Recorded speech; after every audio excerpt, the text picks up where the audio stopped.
نحمده ونصلي ونسلم على رسوله الكريم اما بعد. تجوید کے دو آسپیکٹ، بعض چیزیں اس میں فرض اور واجب کے درجے میں، بعض اس میں تحسینات اور مستحبات کے درجے میں ہے. جو چیز واجب یا لازمی ہے اس کی ادائیگی کرنے کی کوشش کرنی چاہیے ہر حالت میں، کیونکہ اس کے بغیر وہ ادائیگی صحیح نہیں ہوگی تو جو آپ کہہ رہے ہیں وہ کہہ صحیح نہیں رہے، بالخصوص جب اس سے معنی میں فرق پڑتا ہو. اور عربی زبان میں یہ ایک بڑا مسئلہ ہے کہ اگر مخارج صحیح سے ادا نہ ہوں جو واجبات میں سے ہیں، اور صفات اس طریقے کی کہ جن کی بنیاد پر حرفوں میں ایک دوسرے سے فرق کیا جاتا ہے، وہ نہ ہو تو پھر آپ وہ لفظ ادا نہیں کر سکتے، تو جملہ صحیح ادا نہیں ہوگا، بات یا مطلب پورا درست نہیں ہوگا، معنی بگڑ جائیں گے. تو یہ اصلاً تو قرآن کے لیے ہے کہ اس طریقے سے صحیح مخارج کے ساتھ پڑھنا اور ان لازمی صفات کا ادا کرنا کہ جس سے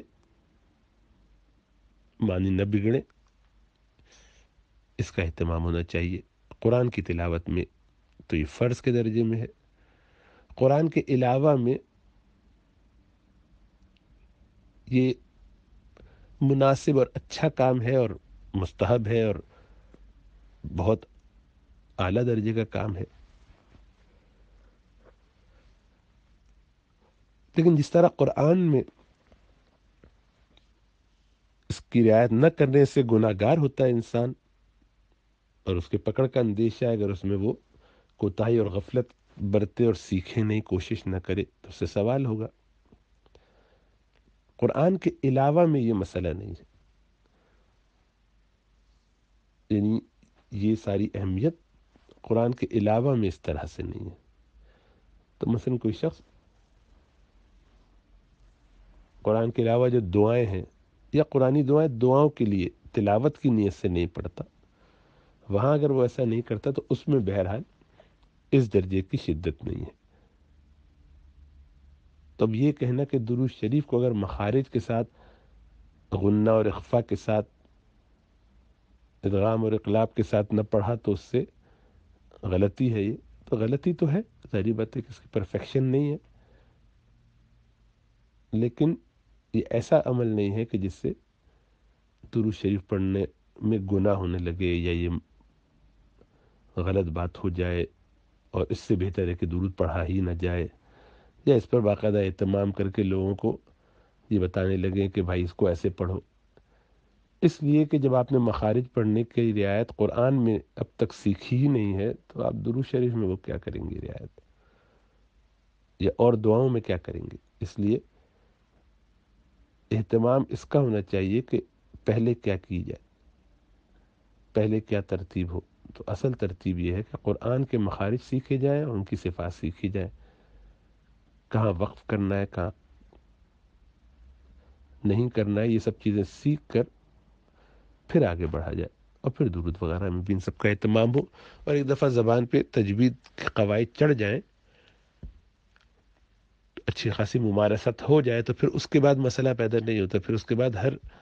عبارت کو وہ درست لہجے میں ہی پڑھے گا، کم از کم لہجہ نہ بھی صحیح ہو تو مخارج اس کے درست ہوں، تو یہ کفایت کر جائے گا. تو اس لیے اس طرح سے ویڈیو بنا کر اور لوگوں کو یہ بتانا کہ آپ میں بلکہ پورے ملک میں آدھے سے زیادہ جو ہے وہ پاکستانی غلط پڑھتے ہیں، یا پوری دنیا کے مسلمان جو ہے وہ ان میں سے اکثر غلط درود پڑھتے ہیں، اور پھر اس میں غنہ اور اخفا کی باتیں بتانا کہ جو مستحب چیز ہے اور فرض اور واجب نہیں ہے، تو یہ جو ہے زیادتی اور غلو کی بات ہے. اس طرح سے لوگوں میں سنسنی سی پھیلتی ہے. لوگ چونکہ یہ فرق نہیں سمجھتے کہ جب کوئی شخص یہ کہہ رہا ہے کہ اس کو ایسے پڑھنا چاہیے، یہ اچھا عمل ہے، بہتر عمل ہے، اس کو اس طرح سے کہنا ایک بات ہے، لیکن یہ کہنا کہ پوری قوم یا آدھی قوم غلط پڑھ رہی ہے اور درود تو ایسے پڑھنا چاہیے، تو اب عام آدمی سمجھتا غلط کا مطلب یہ کہ ہم گناہ کر رہے ہیں، گویا اس کا کوئی ثواب نہیں ہو رہا، یا یہ کہ ہم اب تک غلط پڑھتے آ رہے ہیں، ہماری نمازیں قبول نہیں ہو رہی اس میں جو ہم درود ابراہیمی پڑھ رہے ہیں اس کے علاوہ بھی. تو یہ جو ہے وہ ظلم اور زیادتی ہے اور یہ حد سے نکلنا ہے، تو ایسا نہیں کرنا چاہیے، لوگوں میں ایسے خلجان پیدا نہیں کرنا چاہیے، لوگوں کو پریشان نہیں کرنا چاہیے، یہ فتنے کی کوشش ہے، یہ لوگوں میں جبر ہے۔ اب آپ اندازہ کیجئے اس کی میں ایک نظیر کے طور پہ سمجھاؤں کہ حضرت معاذ بن جبل رضی اللہ تعالیٰ عنہ ایسے صحابی ہیں کہ جن کو رسول اللہ صلی اللہ علیہ وسلم بہت محبت کیا کرتے تھے، بلکہ آپ نے ان کا ہاتھ پکڑ کے جب ان کو چھوڑنے جا رہے تھے یمن کی طرف جاتے ہوئے، وہاں گورنر آپ نے بنا کے ان کو بھیجا، تو آپ سے نے فرمایا کہ واللہ یا معاذ، اے معاذ اللہ کی قسم انی لا احبک، مجھے تم سے محبت ہے، یعنی اللہ کے رسول صلی اللہ علیہ وسلم کا یہ ان سے تعلق ہے، محبت کا اظہار،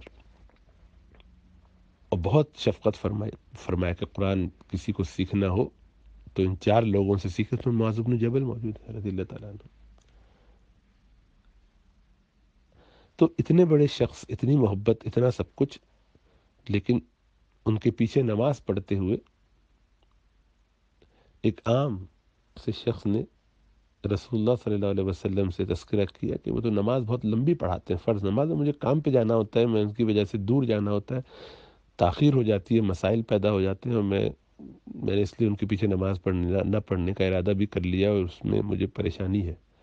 یہ شکایت جب آئی تو اللہ کے رسول صلی اللہ علیہ وسلم شدید ناراض ہوئے، حضرت معاذ کو بلایا اور ان سے فرمایا کہ افتان انت یا معاذ، لوگوں کو فتنے میں ڈالنے لگے ہو، لوگوں کو پریشانیوں میں مبتلا کرنے لگے ہو، یہ کیا طریقہ ہے؟ شدت سے ڈانٹا، بہت ناراض ہوئے، پھر فرمایا کہ نماز پڑھاؤ تو لوگوں کی رعایت کرو۔ اب نماز کو لمبا پڑھانا، لمبی صورت پڑھنا تو نماز کو خوبصورت کرنے کے برابر ہے، اس سے اللہ کے حضور تعلق بنتا ہے، آخرت بنتی ہے، لیکن نفل میں پڑھو، اپنی نمازیں لمبی کرو،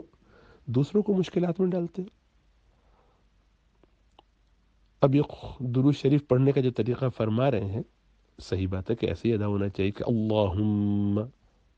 صلی علی محمد وعلی آل محمد کما صلیت علی ابراہیم وعلی آل ابراہیم انک حمید مجید، لیکن اس میں سے سوائے مخارج کے کسی اور چیز کے لازم ہونے کی کوئی صورت نہیں ہے، ضروری نہیں ہے، خالی اتنا ہو جائے کہ اللہم صلی علی محمد، یہ ہا صحیح ہو، وہاں پر صاد صحیح ہو، اور اللہم کوئی نہیں کہتا، یہ انہوں نے مبالغہ کیا، کوئی ایسا نہیں کہ جو اللہم کہتا، ہمارے یہاں سب اللہم کہتے ہیں، اللہم کہتے ہیں، اور وہ کافی ہے اللہم کہنا۔ شروع میں انہوں نے یہ بات کہی کہ گویا لوگ اللہم نہیں کہتے، حالانکہ سب اللہم کہتے ہیں، اللہم کہنا ہمارے ہاں یہ معمول نہیں ہے۔ اس کے علاوہ میم پہ جو انہوں نے غنہ کی بات کی وہ لازم نہیں، کوئی نہیں کرے گا تو اس کا گناہ نہیں ہوگا، اللہم خالی کہہ دیتا ہے تب بھی بات بن جاتی ہے، اس پر غنہ کرنا فرض کے درجے میں نہیں ہے۔ آگے سارے مد منفصل آ رہے ہیں، ان سب کو نہ کھینچنا، ان میں سے کوئی بھی لازم نہیں ہے۔ اسی طریقے سے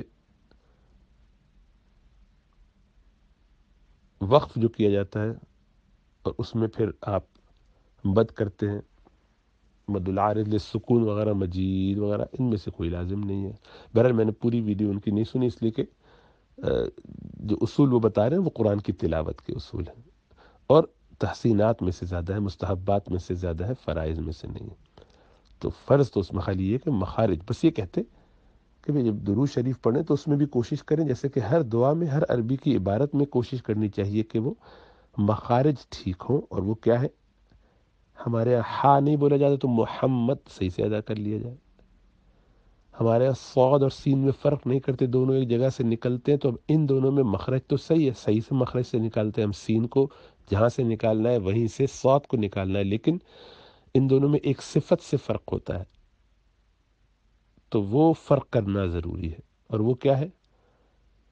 کہ اس میں استعلا ہے اور اس میں استفال ہے، یعنی ایک میں سے زبان کی جڑ کو اٹھا کے بولا جاتا ہے، صلی صلی اللہم صلی صلی، اور اس کے مقابلے میں سین ہوتا تو اللہم صلی سلم، تو سلم وسلم وسلم، یہ جو ہے اسی طرح واو جو ہے وا ہوتا ہے عربی میں، سارے ڈبلیو کا ساؤنڈ جو انگلش میں آتا ہے وہ، جیسے ہمارے یہاں پٹھان لوگ وا کہتے ہیں، تو وہ اردو میں سارے وا ہوتے ہیں، وہ وی انگلش میں جو وی کا ساؤنڈ ہے، انگلش میں دونوں ہے، عربی میں صرف واو ہے، وا گول ہوٹ کر کے نکالنا ہے، اور اردو میں سارے وا ہے، وہ جو وی کی ساؤنڈ ہے، تو وی میں اوپر کے دانت نیچے والے ہونٹوں میں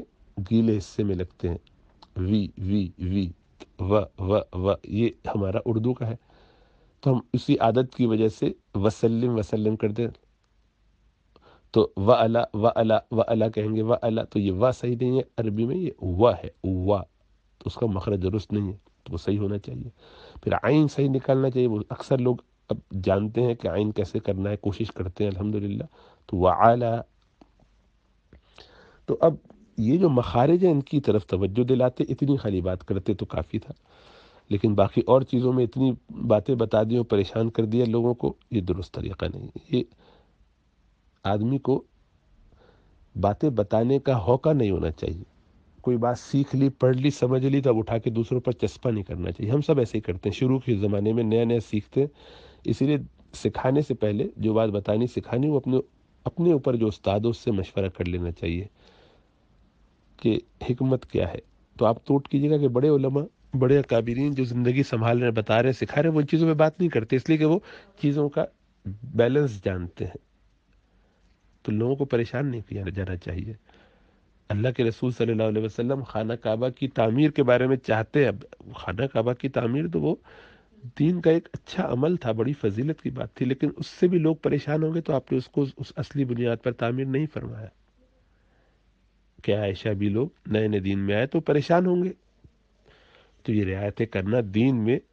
اس کو کہتے ہیں حکمت، یہ مومن کی گمشدہ میراث ہے۔ لیکن اسی لیے اکثر انبیاء، ان کو نبوت 40 سال میں ملی، کیونکہ یہ عمر کے ساتھ جو شعور آتا ہے، سمجھ آتی ہے، حکمتیں سمجھ میں آتی ہیں، تجربہ ہو جاتا ہے، لوگوں کو ڈیل کرنا، وہ نوجوانی میں نہیں آتی۔ تو ابھی اپنی زندگی میں نوجوانوں کو تو بیانات کرنے نہیں چاہیے، صرف تعلیم دینی چاہیے، واعظ و نصیحت کرنی چاہیے، ان چیزوں کو کتابوں سے مشورہ کر کے بزرگوں سے بتانا چاہیے کہ جس میں ایسا کوئی مسئلہ ہو کہ جو نوم سے آپ ہٹ کے بات کر رہے ہو۔ مثلا اس وقت امت میں جتنے مکاتب فکر ہیں، اہل حدیث علماء موجود ہیں، دیوبندی علماء موجود ہیں، بریلوی علماء موجود ہیں، سلفی جماعت اسلامی کے اندر ان کے ذمہ داران سینے لوگ موجود ہیں، تبلیغی جماعت میں بڑے بڑے اکابرین موجود ہیں، تنظیم اسلامی میں موجود ہیں، دعوت اسلامی ہے، اور جتنی بھی تنظیمیں پاکستان میں کام کر رہی ہوں گی، ان کے علاوہ بھی ہیں، یہ ذرا بڑی بڑی چند کے نام لے دیے، ان کے علماء میں بھی بڑے بڑے علماء موجود ہیں کہ نہیں؟ کبھی کسی نے یہ بات کہہ کہ آپ کو اس طرف توجہ دلائی اور اس کے لیے کلپ بنا کے لوگوں میں سنسنی پیش کی، پریشان کیا؟ نہیں کیا۔ کیوں نہیں کیا؟ اس لیے کہ وہ جانتے ہیں کہ حکمت کس کو کہتے ہیں، طریقہ کیا ہے سکھانے کا۔ ایک آدمی اپنی زندگی میں قرآن پڑھتا ہی نہیں، آپ اس کو درود شریف کی تجوید صحیح سے پڑھنا سکھا رہے ہیں، اس پہ غلطی اس کی نشاندہی کر کے، اللہ معاف فرمائے، بدگمانی نہیں کرنی چاہیے، لیکن ایسا لگتا ہے کہ بس کلپ بنانے کی ایک بیماری ہے، کلپ آتے جائیں اور لائکس آتے جائیں، تو کیوں ایسی بات کرتے ہو اللہ کے بندے؟ ایسا کام کیوں کرتے ہو کہ جس سے لوگوں کو پریشانی ہو؟ تو اتنی بات کریں کہ جتنا فائدہ ہے۔ تو کل اتنی بات کرنی تھی درود شریف کے حوالے سے، کہ اچھا ہے آپ کو جیسے توفیق ہو، اور یہی اصول ہے قرآن کے بارے میں بھی، یہی اصول ہے، جب تک یہ آپ کو سمجھ میں آ گیا آپ کہ ہمیں تجوید سے پڑھنا ہے، مخارج صحیح ادا کرنے ہیں، تو اس کا یہ مطلب نہیں کہ غلط پڑھتے تھے جیسا پڑھتے اس کو پڑھنا چھوڑ دیں آج، نہیں، وہ پڑھتے رہیے اور اپنے مخارج کو درست کیجیے، کوشش کیجیے کہ آگے بڑھ کر آہستہ آہستہ ایک ایک بات سیکھتے جائیے، اور پیچھے اپنی ترتیب چلاتے رہیے، اور آگے آگے بڑھ کے اصلاح کرتے جائیں، اور اللہ سے توبہ استغفار کرتے رہیے، توفیق مانگتے رہیے کہ آپ کے معاملات درست ہو جائیں۔ ورنہ پوری امت میں آپ شور بچا دیجئے کہ پورے ملک میں وہ لوگ کہ جنہوں نے قاری صاحب سے پڑھا ہو تو ٹھیک ہے، جنہوں نے نانی دادی سے پڑھا، قرآن محلے کے کسی آپا سے، کسی خالہ سے، محلے کی کسی بڑی اماں سے پڑھا ہے قرآن، ان سب کا قرآن غلط ہے، ان سب کو قرآن پڑھنا چھوڑ دینا چاہیے۔ کیا حماقت ہے، بے وقوفی کی بات ہے۔ مثبت کام کرنا چاہیے، چراغ جلانے چاہیے، لوگوں کو پریشان نہیں کرنا چاہیے۔ تو اتنا فرما دیتے کہ بھئی مخارج کی رعایت کیجئے، کچھ بنیادی اس میں چیزیں ان کو سیکھیے، جتنی آپ اس میں چاشنی پیدا کریں گے، جتنی اس میں محبت سے درود پڑھیں گے، اتنی برکتیں ہوں گی۔ اب آپ کی اس کلپ سے تو یہ ہوا کہ اکثر لوگ درود پڑھنا چھوڑ دیں گے کہ بھئی الٹا گناہ ہی نہ ہونے لگے، ہم تو یہ سب جانتے نہیں، اب سیکھیں کہاں، اب ہماری عمر اتنی ہو گئی، اب ہم کہاں سے سیکھیں گے؟ ایسا نہیں۔ اللہ سبحانہ و تعالیٰ کی رحمت، اللہ کا کرم، اللہ کی رحمت سبقت کرتی ہے، اس کو آگے رکھیے، لوگوں کو ڈرائیے، گھبرائیے مت، بشارتیں زیادہ دینے والے بنیے، لوگوں کو متنفر نہ کیجیے، لوگوں میں خیر کے جذبات بڑھائیے مثبت طریقے سے، اور کہیے کہ ماشاءاللہ آپ درود شریف پڑھتے ہیں، بہت اچھا ہے، اس میں کوشش کیجیے کہ اس کو اور امپروو کیا جائے، اور بہتر کرنے کا طریقہ یہ ہے کہ کسی استاد سے مخارج سیکھ لیں، یہی کہیے کہ میں یہ آپ کو بتاتا ہوں کہ اگر آپ اس طرح سے پڑھیں گے تو آپ کو بہت زیادہ فائدہ ہوگا۔ اس کا یہ کلپ کہ درود شریف ایسے اور یوں پڑھنے سے آپ لوگ سب غلط پڑھ رہے ہیں، آدھا پاکستان غلط پڑھ رہا ہے، میں آپ کو بتاؤں صحیح کیسے، تو لوگ بہت پریشان ہو جاتے ہیں۔ لوگوں کے جذبات کی رعایت کرنی چاہیے۔ بہرحال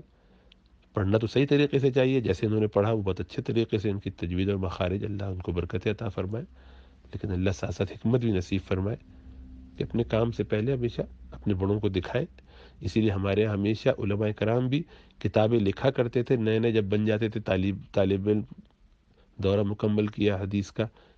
اب 4-5 سال پڑھا لی کتابیں، پھر کچھ لکھا کوئی مضمون بھی تو مضمون دکھاتے، اور اساتذہ کی طرف سے اس میں تقریر جو لکھی ہوتی ہے شروع میں، ان کی طرف سے کوئی ایک افتتاحی کلمات ہوتے ہیں، تو وہ یہی ہوتا ہے کہ اس کو دیکھتے ہیں، بھئی غور کرتے ہیں، سند ہو جاتی ہے، تاکہ ہم قابو میں رہیں، اپنے حد سے بڑھ کر بات نہ کریں، کوئی حکمتاً کوئی غلط بات نہ کر دیں جس سے لوگوں کو نقصان ہو جائے۔ تو کلم الناس علی قدر یقولہم، ان سب کی رعایت کرنی چاہیے۔ جذبے کو